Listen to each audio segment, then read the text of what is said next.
छठा अध्याय धूम्रलोचन वध। ओम चंडी देवी को नमस्कार है। ध्यानम।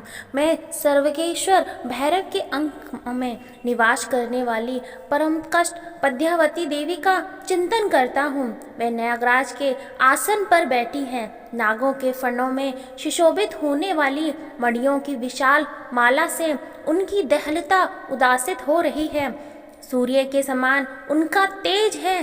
3 नेत्र उनकी शोभा बढ़ा रहे हैं।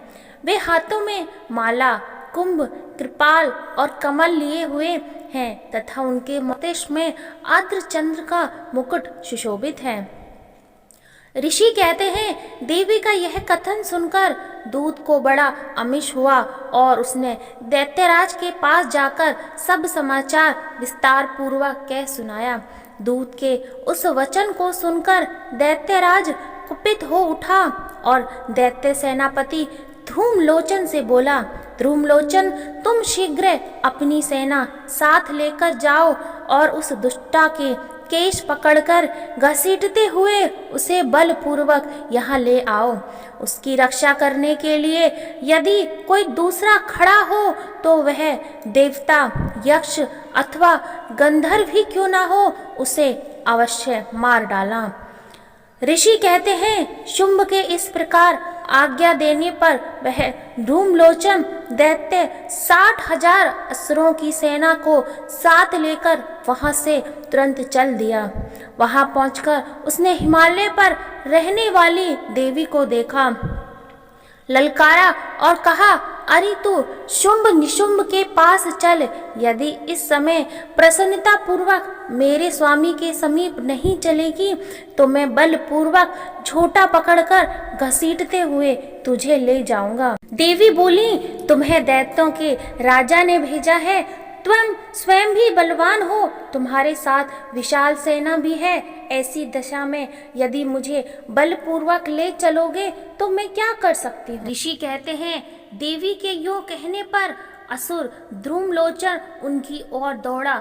तब अंबिका ने हूं के शब्द के उच्चारण मात्र से उसे भस्म कर दिया।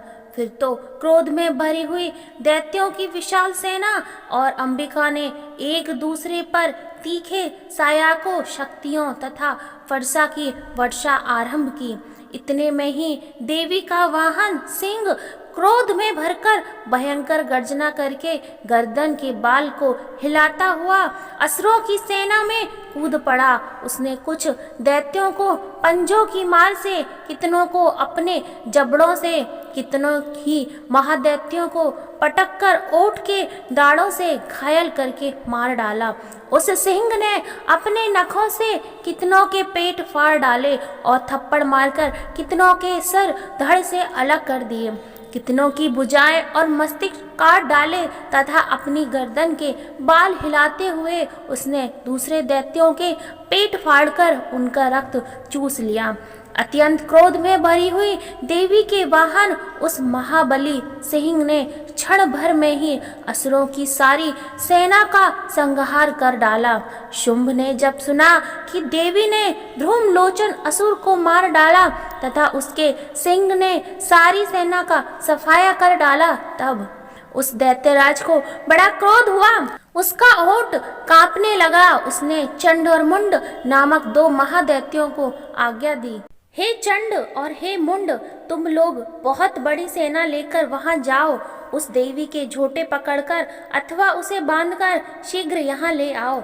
यदि इस प्रकार उसको लाने में संदेह हो तो युद्ध में सब प्रकार के अस्त्र शस्त्रों तथा समस्त आसुरी सेना का प्रयोग करके उसकी हत्या कर डालना।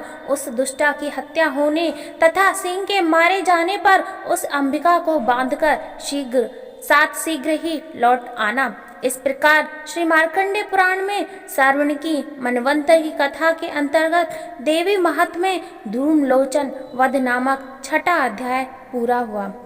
अगर मुझे अध्याय पढ़ने में कोई त्रुटि हो गई है तो क्षमा करें। क्षमा प्रार्थना सुनने के लिए आई बटन पर क्लिक करें और भी अध्याय को सुनने के लिए चैनल को सब्सक्राइब करें। मिलते हैं अगली वीडियो में, तब तक के लिए आप सभी को जय माता दी।